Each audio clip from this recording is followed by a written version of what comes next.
का सुसमाचार आपके लिए परमेश्वर ने इस विषय पर दिया है कि गुरु और उस्ताद कौन है, गुरु का हमारे जीवन पर क्या प्रभाव पड़ता है। उस्ताद भी कहते हैं एक रफ लैंग्वेज में अगर कहा जाए तो अपने सिखाने वाले को।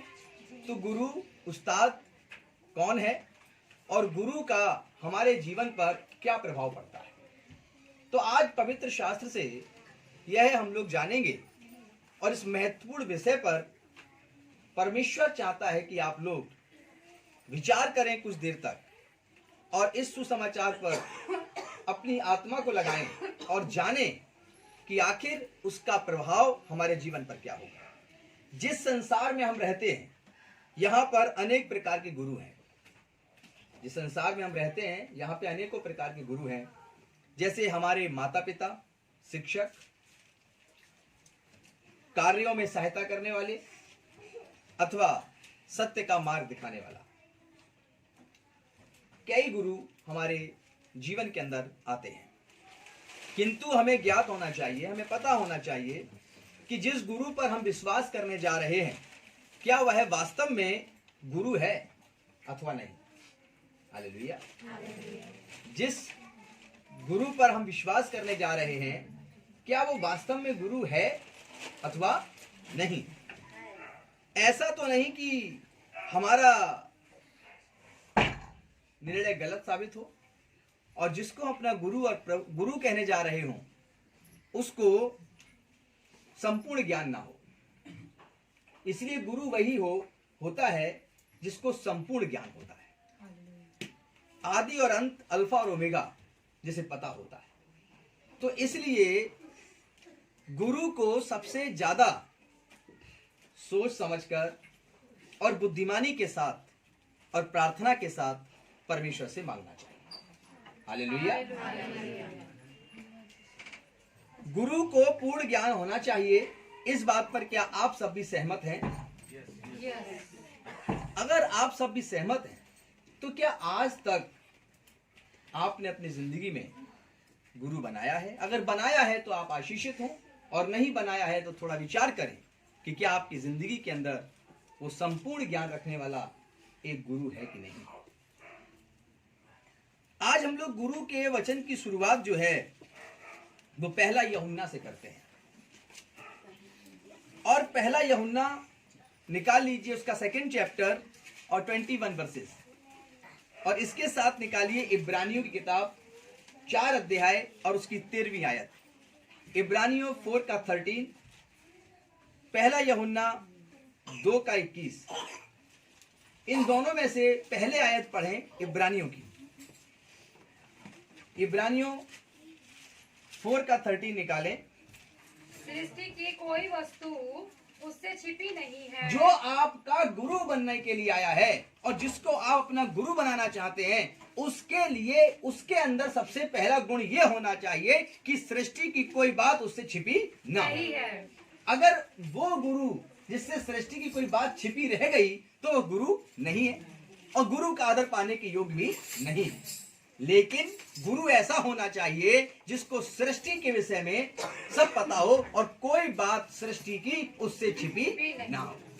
हालेलुया। आगे पढ़िए।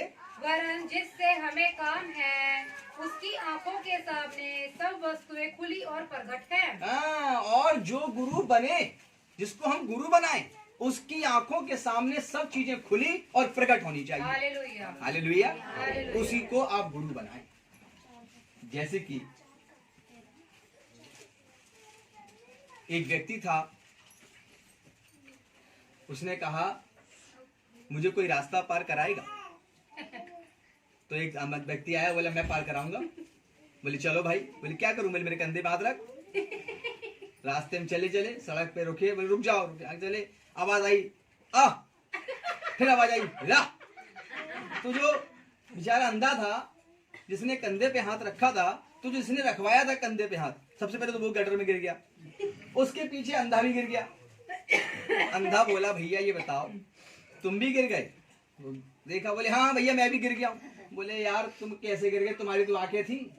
उसने कहा भाई क्या करूं, तुम चिल्ला रहे थे कोई रास्ता पार करा दो, तो मैं सोचा मैं ही पार करा दूं, असल में मैं भी अंधा हूं। दूसरे वाले अंधे ने उसको एक खींच के मारा, अरे तू अंधा तो मुझे क्या पार करा। हालेलुया। तो इसलिए सबसे पहले तो गुरु ऐसा होना चाहिए जिसको आप अपना जीवन समर्पण करने जा रहे हैं, अपना कुल अपना घराना समर्पण करने जा रहे हैं, अपना वंश समर्पण करने जा रहे हैं, उसके सामने सब वस्तुएं खुली होनी चाहिए और सब वस्तुएं उससे छिपी ना रहे, वो सब कुछ देखने वाला होना चाहिए। हालेलुया। अंधे को अंधा मार्ग दिखाए तो ये दोनों ही गड्ढे में। इसलिए आपकी जिंदगी के अंदर क्या अब तक कोई गुरु बनकर आया है, और आया है तो क्या सृष्टि की सारी बातें उसके सामने प्रकट हैं, और यदि प्रकट हैं तो यहां दूसरी बात लिखी है कि उसकी आंखों के सामने सब वस्तुएं खुली और प्रकट होनी चाहिए। अब ये खुली और प्रकट क्या होती हैं? वो गुरु कैसा है? वो गुरु ऐसा है कि बैठे बैठे चांद और तारों पर क्या चल रहा है देख लेता है, बैठे बैठे पृथ्वी के छोर पर क्या हो रहा है वो जान लेता है, और उसको धरती के आर पार भी दिखाई देता है, दीवार के उधर भी दिखाई देता है, उसके सामने कोई चीज छिपी नहीं रहती। एक राजा थे, उनके 2 पुत्र थे। उन्हें कहा कि मैं अपना राज्य किसको सौंपूं? मेरे 2 बेटे हैं, कौन है बुद्धिमान और कौन है जो सच्चाई को जानता हो? तो उसने दोनों बेटों को बुलाया, बोला देखो मैं बूढ़ा हो गया हूं, अब मेरे राज्य का तो तुम्हें में से किसी एक को संभालना पड़ेगा, लेकिन ये लो मैं तुम्हें ये 2 चीजें देता हूं। तो उसने थैले में 2 चीजें दी। जब थैले में 2 चीजें दी तो बेटे ने सोचा कि अब इसमें कोई हथियार ही होगा चलाने के लिए, बता रहे होंगे। तो उन्होंने कहा देखो जरा से, थैले को खोल के देखा तो मुर्गा क्या था। बोले पिताजी ये क्या है? बोले देखो इसमें जो है बंद कर लो, और इसको ऐसी जगह काटना जहां तुम्हें कोई देख ना सके। अगर तुम्हें किसी ने देख लिया तो तुम राजा बनने के योग्य नहीं। तो भाई ठीक है, बड़ा बेटा गया, उसने एक गुफा में गया, उस गुफा में फिर एक और गुफा थी, फिर एक और गुफा थी, ऐसे 12 गुफा पार करने के बाद फिर वहां पानी आ गया, पानी में घुस के फिर एक और गुफा में गया, उसने देखा यहाँ कोई नहीं है, उसने काट दिया। बड़ा था वो। दूसरा बेटा गुफा में घुसा, और भी गुफाएं थी, पहाड़ी इलाका था, उसमें घुसा, थोड़ा अंधेरे में पहुंचा, बाहर निकला, दौड़ के आया, देखा तो राजा ने बहुत अच्छा गार्डन बनाया था। सब गांव सब शहर के लोग वहीं आते थे, नगर के लोग सब बैठे हुए थे, नगर के लोग, सबको बीच में गया और उसने मुर्गा रखा और तलवार से काट दिया। दोनों इकट्ठे किए गए। बोले भाई पहले बड़े से पूछा बताओ तुमने कहाँ काटा? बोले 12 गुफा, फिर पानी, फिर उसके अंदर एक और गुफा, फिर वहां काटा, कोई ने नहीं देखा। बोले ठीक है। बोले बेटे बहुत अति सुंदर, तुम बुद्धिमान हो। दूसरे से कहा तुमने कहाँ काटा? छोटे वाले ने बोला कि मैं गुफा में गया था, अंधेरा था, फिर मैं निकल के बाहर आ गया, जो आपने पार्क बनवाया है। बोले हाँ, हमने बोले उसी में काट दिया। बोले कोई था? बोले पूरा पार्क भरा था। बोले अरे ऐसा तुमने क्यों किया? बोले पिताजी क्या करूं, जब मैं गुफा के अंधेरे में गया तो मैंने देखा कि कोई देख ना रहा हो, तो क्या देखा? मुझे परमेश्वर देख रहा है, मुझे मेरा गुरु देख रहा है। और जब मैंने देखा कि मुझे गुरु और परमेश्वर देख ही रहा है, तो क्यों ना चल के पार्क में काट देते हैं, सबके सामने काट देता हूं। उसने कहा निश्चित है मेरा छोटा बेटा आत्मिक आंखों को खोले हुए है, और ये जो है सच्चाई को जानता है। इसके सामने जिसको ये गुरु मानता है, उसके सामने सब चीजें खुली और प्रकट हैं। राजा ने कहा अच्छा तुम बता दो तुम्हारा गुरु कौन है जो तुम्हें देख रहा था? बोला मेरा गुरु सारी सृष्टि करता है, सारे जगत को बनाने वाला है, अर्थात अभिषिक्त मुक्तिदाता यीशु मसीह है। हालेलुया। जो कहता है कि तू अधोलोक में भी छिप जाए तो मैं तुझे वहां भी देख सकता हूं। हालेलुया। तो राजा ने उसको अपना राजपाट दिया। तो इसीलिए जिसको अपना आप गुरु बनाना चाहते हैं, उस गुरु के सामने कोई चीज छिपी नहीं रह सकती, और वो आर पार और सब कुछ देखता है, उसके सामने सब चीज खुली और प्रकट है। हालेलुया। जो अंधा गड्ढे में गिरा वो क्यों गिरा? दूसरा वाला, क्योंकि उसे पता ही नहीं था कि राह दिखाने वाला अंधा है या नहीं, इसलिए उसने विश्वास करके उस पर हाथ रख लिया। आपकी जिंदगी के अंदर परमेश्वर ने आत्मिक आंखें भी दी हैं, आपको सामने की आंखें भी दी हैं। जब आप प्रभु का वचन सुनने आते हैं तो प्रभु को देखिए और परखिए, क्या ये हमारा गुरु है? क्या ये हमारे गुरु बनने के योग्य मसीह है? क्या मैं इस पर अगर हाथ रखकर चलूं, अपनी जिंदगी गुजारूं, तो क्या मेरी पीढ़ियां इसके साथ सुरक्षित हैं? क्या ये आगे आगे चलेगा मसीही, तो क्या हम गड्ढे में गिरने से बच जाएंगे? हालेलुया। अगर आप ऐसा सोचकर यीशु मसीह को अपना गुरु और प्रभु बनाते हैं तो निश्चित विश्वास करिए आप आशीष पाते हैं। हालेलुया। इसीलिए सबसे दुनिया का खतरनाक काम है तो किसी को अपना गुरु बनाना। हालेलुया। तो इसलिए गुरु के चुनाव में विश्वासी जो है वो कमजोर पड़ जाता है, एक इंसान जो है कमजोर पड़ जाता है और वो गुरु ऐसी दशा में बना लेता है जो दशा ही खराब होती है। तो इसलिए गुरु सोच समझ के बनाना चाहिए। अब पहला यूहन्ना 2 अध्याय उसकी 21 से लेके 26 तक पढ़ना है। तो जैसे जैसे आप पढ़ेंगे हम आपके साथ चलेंगे। पढ़िए। मैंने तुम्हें इसीलिए नहीं लिखा, मैंने तुम्हें इसलिए नहीं लिखा कि तुम सत्य को नहीं जानते, कि तुम सत्य को नहीं जानते, पर इसीलिए कि उसे जानते हो, हाँ, और इसीलिए कि कोई झूठ सत्य की ओर से नहीं। क्योंकि तुम सत्य को जानते हो और कोई सत्य झूठ के द्वारा नहीं। झूठा कौन है? झूठा कौन है? केवल वह जो यीशु के मसीह होने से इनकार करता है। Praise the Lord. इस धरती पर झूठा कौन है? झूठा केवल वह है जो यीशु मसीह को मसीह कहने से इनकार करता है। हालेलुया। हालेलुया। आप किसको अपना गुरु बनाना चाहते हैं? धरती पर तो बहुत से प्रकार के लोग हैं, यानी कितने प्रकार की शिक्षाएं हैं। यहाँ पे एक भाई ने 33 करोड़ की शिक्षाओं की बात की थी। अब बताइए कि हमारी उम्र के वर्ष भी इतने नहीं हैं, इतने हैं धरती पर। किसको अपना गुरु करें? किसके पीछे हम जीवन को दे दें? यहाँ पर लिखा है आखिर श्रापित कौन है? आखिर पाप में कौन है? आखिर दंड की आज्ञा किस पर होती है? उस पर जो मसीह यीशु को मसीही मानने से इनकार कर दे। ऐसा क्यों? पवित्र शास्त्र में लिखा है कि उस मसीह को, यीशु को यदि हम मसीह मानने से इनकार कर दें तो हम पर क्या आ जाता है? दंड की आज्ञा। ऐसा क्यों? ऐसा इसलिए क्योंकि परमेश्वर ने आकाशवाणी की और कहा, हे मरियम, तू गर्भवती होगी और एक पुत्र जनेगी जिसका नाम तू यीशु रखना, जो जगत का उद्धार करता होगा। हालेलुया।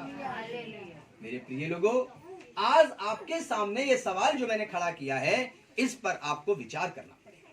यदि आपकी विजिट पहली बार है या आप पहली बार ऑनलाइन इस चैनल को देख रहे हैं या आपने किसी के कहने पर यीशु मसीह के पास आकर कुछ प्रार्थनाएं करने का फैसला किया है, आप ये अपनी जिंदगी में सोचें, क्या मेरी जिंदगी बिना गुरु के व्यतीत हो रही है?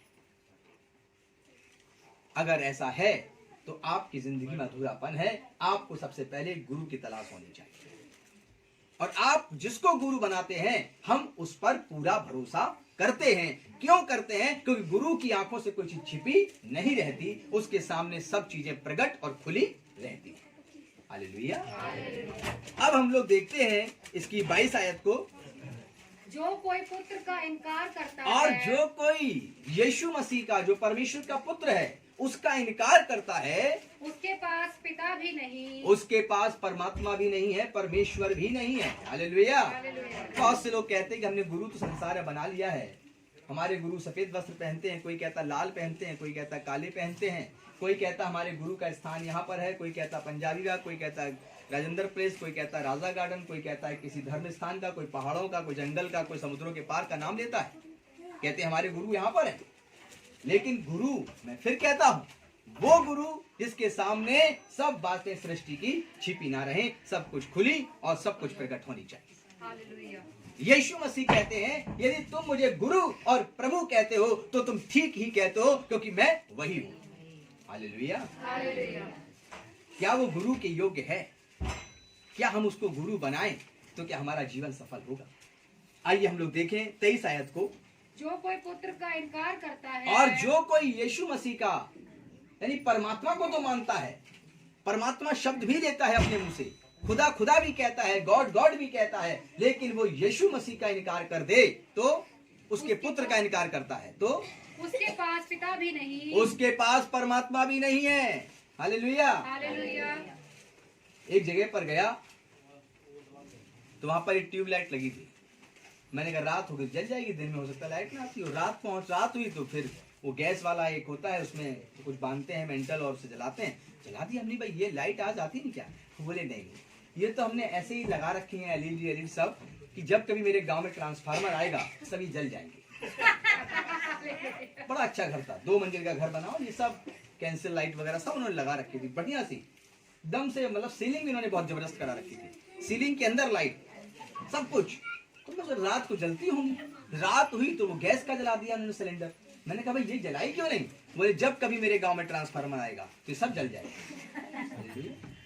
उनके पास ट्रांसफार्मर ही नहीं था, लाइट थी, ये सिर्फ ट्यूब थी। मेरे प्रियो, जिसके पास पुत्र नहीं है उसके पास पिता भी नहीं है। हालेलुया। लेकिन वो व्यक्ति बड़ा चालाक था, उसके पास लाइट नहीं थी लेकिन बल्ब था। हालेलुया। वो कहता मेरे पास गुरु तो है। बोले कौन सा? बोले देखा नहीं कितनी लंबी दाढ़ी रखते हैं और बहुत अच्छी कथा सुनाते हैं, काम की कथा होती है उनकी। हालेलुया। बहुत अच्छी बातें करते हैं। हम जाते हैं, साल में 3 दिन होता है, बड़ी बड़ी भीड़ आती है उनके पास। हमारा पूरा घर उनका नाम लिए हुए है। माला देखो हमारे गले में, ये गुरु की पड़ी हुई है। लेकिन वो गुरु गुरु तो करते हैं, लेकिन उनके पास परमात्मा नाम का ट्रांसफार्मर नहीं है। हालेलुया। यानी उनके पास पिता है ही नहीं। पिता का अर्थ है परमेश्वर, सृष्टिकर्ता, खुदाबंद, गॉड। वो है ही नहीं उनके पास। वे घर में कहते तो हैं हे परमेश्वर, लेकिन वे परमेश्वर को जानते ही नहीं, क्योंकि जब उनके पास गुरु ही नहीं है तो गुरु ही तो मार्ग बताएगा कि यहां से जाओगे तो तुम पिता से मिल जाओगे। लेकिन वे कहते हैं तुम एक बकरा लाओगे तो मन्नत पूरी कराओगे, लड्डू का भोग लगे, संत करें सेवा। हालेलुया। काहे के लिए? लड्डू का भोग लगाने के लिए। हालेलुया। हालेलुया। तो कैसे? उनके पास कोई प्लानिंग नहीं है, और जिसके पास प्लानिंग नहीं है वो गुरु नहीं है। हालेलुया।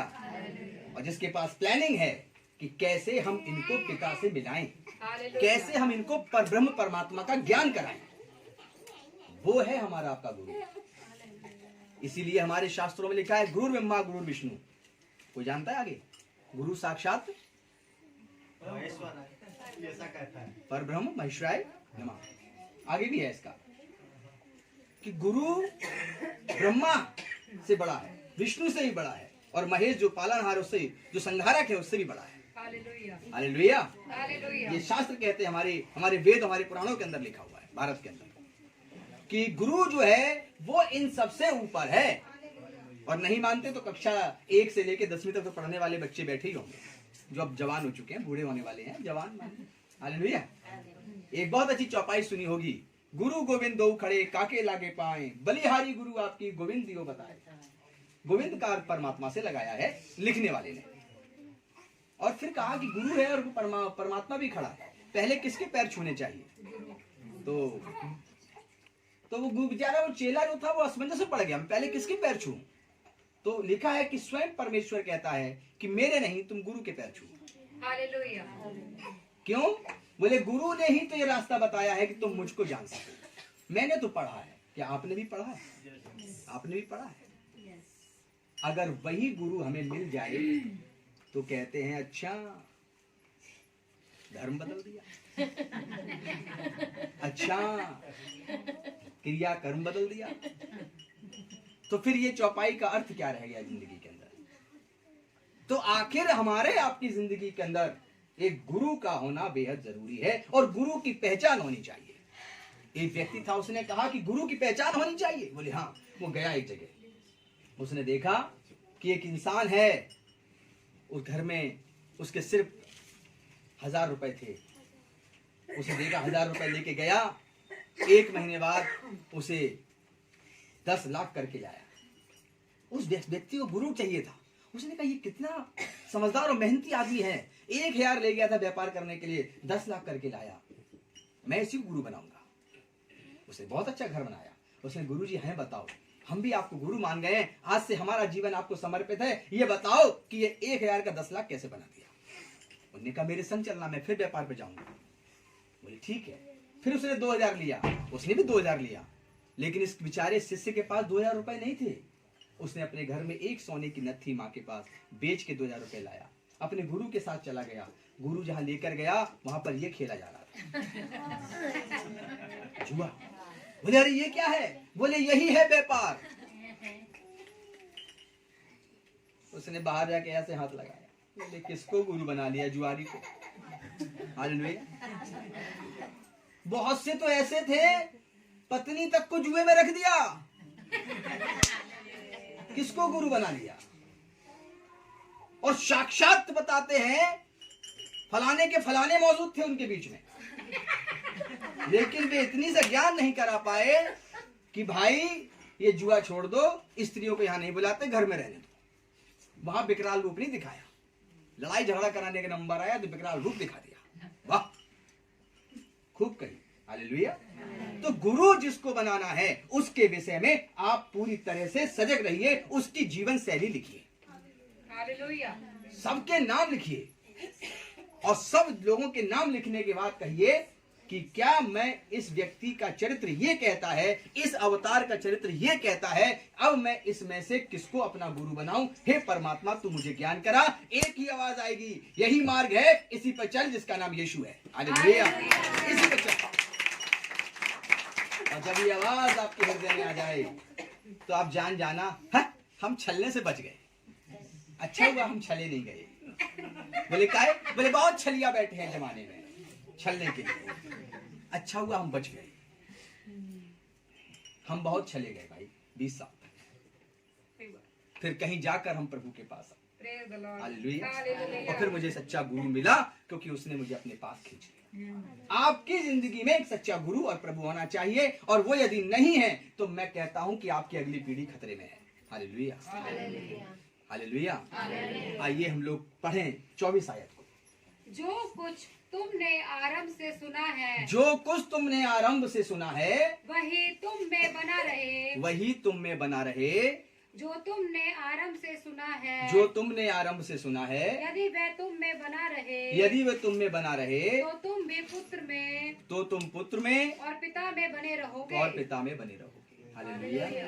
आरंभ से आपने सुना, गवाहियों से लेकर अब तक आपने सुना, गुरु होना चाहिए। अब गुरु के स्वभाव भी हमने आपको बताया, गुरु कैसा होना चाहिए। अगर गुरु जुआरी है तो क्या आप कहेंगे कि गुरु सही है? बता दो, अच्छा कहोगे? अगर गुरु जुआरियों की संगति करता, उनको कहता जाओ तुम और खेलो, जाओ अपने बीवी बच्चे ले आओ, उनको भी जुआ में लगा दो, ये सिखाने वाला भी गुरु बनने के योग्य, गुरु बनाने के योग्य है? तो फिर काहे नहीं पट्टी डालते आंखों से? हालेलुया। गुरु के सामने सब चीजें खुली और बेपर्दा होती है, वो सब कुछ देख लेता है। हालेलुया। अगर आप एक अच्छे विचारों वाले इंसान हैं, प्रभु को मानते हैं, अगर आप किसी मित्र के पास गए और वो अपने बच्चों को निवाला छीन के जुआ खेलता, तो आप उसे कितने घंटे समझाएंगे? डेली कहेंगे भाई ऐसे मत, उसके लिए प्रार्थना करेंगे, उसके लिए व्रत करेंगे। एक साधारण से इंसान होकर आपका तो एक ही सिर है, आप उसे समझा रहे हैं कि भाई जुआ मत खेल, और एक ने तो विकराल रूप दिखा दिया, और वो इतनी सी बात नहीं सिखा पाया कि जुआ मत खेल, पत्नी घर में रहने दे, और ये राजकाज छोड़ दो और सीधे मार्ग पे चलो। हालेलुया। अच्छा हुआ वो हमारा गुरु नहीं है। हालेलुया। धन्यवाद करते हैं। गुरु कैसा होना चाहिए, गुरु का स्वभाव कैसा होना चाहिए, और परमात्मा कैसा होना चाहिए। जैसे कि एक भाई ने गवाही दी, वो कहते थे मेरे नाम के आगे पंडित लगा था और मैं सर्वोपरि था, लेकिन अब मैं जान गया हूं कि मैं परमेश्वर के जन का अच्छा व्यक्ति अब बनाऊं। इसका अर्थ किसी धर्म जाति मजहब से नहीं, इसका अर्थ है कि गुरु का कोई स्वरूप नहीं होता, गुरु का कोई धर्म नहीं होता, गुरु जल के समान होता है, जल का कोई भी रूप नहीं होता। कैसे? अगर आप कहें हमें वाटर दे दो, हाँ जी आपसे क्या, आप कहें जी हमें वाटर दे दो, क्या दे दो? और ये बहन कहें हमें नीर दे दो, और पीछे कहे कि हमें पानी दे दो। अब बताओ, आपकी प्यास अगर वाटर मांगा है, अब अगर पानी कह के दे दूं तो प्यास नहीं बुझेगी?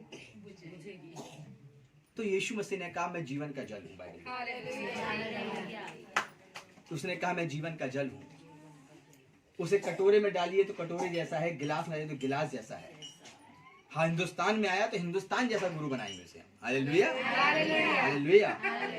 तो इसलिए हमारे जीवन के अंदर यीशु मसीह जो गुरु बनकर आया है, उसने पवित्र बाइबल में कहा है मैं जीवन का जल हूं। तो अपने दिमाग से निकाल दो कि वो ईसाइयों का धर्म का गुरु है, उसका परमेश्वर है। नहीं, वो सब मनुष्यों का परमेश्वर का पुत्र यीशु है और सब मनुष्यों का गुरु और प्रभु बनने के लिए दुनिया में भेजा गया है। हालेलुया। क्योंकि हम वाटर कहें, हम नीर कहें, हम जल कहें, कुछ भी कहें, प्यास तो पानी नाम के शब्द से ही बुझ जाती है, वाटर नाम के शब्द से बुझ जाती है। बोले नहीं जी, अंग्रेज है, वाटर कह रहा है, हम नहीं पिएंगे इसे, तो ना पियो। नहीं जी, ये नीर कह रहे हैं, संस्कृत पसंद नहीं है, हम इसमें नहीं पिएंगे, ना पियो। बहुत बहुत बहुत जब नहीं पियोगे तो फिर क्या करेगा? डॉक्टर पानी की बोतल लगा देगा। हालेलुया। तब भी जाएगा अंदर पानी। हालेलुया। तब तो नहीं पूछोगे ये पानी का ग्लूकोज कहाँ बना, भाई बताना जरा, किसने बनाया, कहां से आया, अंदर कैसे जा रहा है। तो आप सबको ये बातें इसलिए बता रहा हूं कि आपकी जिंदगी में गुरु नहीं है। और मुझे धन्यवाद करता हूं कि कम उम्र में मुझे गुरु मिला। 20 वर्ष की उम्र में ही मुझे परमेश्वर ने चुन लिया। बाकी समय मैं चाहता था कि मैं पैदा होते तो ना जाऊं, मतलब मेरे माता पिता भी होते काश। लेकिन धन्यवाद करते हैं परमेश्वर का कि तूने जल्दी ही चुन लिया और इस्तेमाल भी किया, अपना दास भी ठहराया। आपके जीवन के अंदर भी एक सच्चा गुरु नहीं है मेरे प्रिय लोगों। इसीलिए हो सकता है कि आपके जीवन में बिखराव हो सकता है आपके परिवार में बिखराव हो सकता है कि आपके घर में किसी प्रकार के फूट का कोई कारण हो, क्योंकि हो सकता है गलत व्यक्ति कह रहा हो। चलो खेल लो थोड़ा, आज लगा के देखो बाजी, पत्नी बच्चे क्या लाते, कुछ भी लगा दो। ऐसा व्यक्ति घर में आने लगे और कहे कि ऐसा करो तुम जुए में कितने हारे, बोले सब घर मकान सब गिर भी, बोले घर में क्या बचा, बोले पत्नी, जैसे भी लगा। तो उस व्यक्ति को क्या करेंगे, धक्के मार के निकालेंगे या उसकी पूजा करेंगे? बताइए। धक्के मारने के ही योग है। कह रहा है सबको जुआ सिखाओ, कह रहा है पत्नी को जुए में रख दो, तो क्या रखा है, धक्के मार के भगाओ। हालेलुया। ऐसे मित्रों को मत बनाओ। गुरु कैसा होना चाहिए, गुरु का स्वरूप कैसा होना चाहिए? यीशु मसीह कहते हैं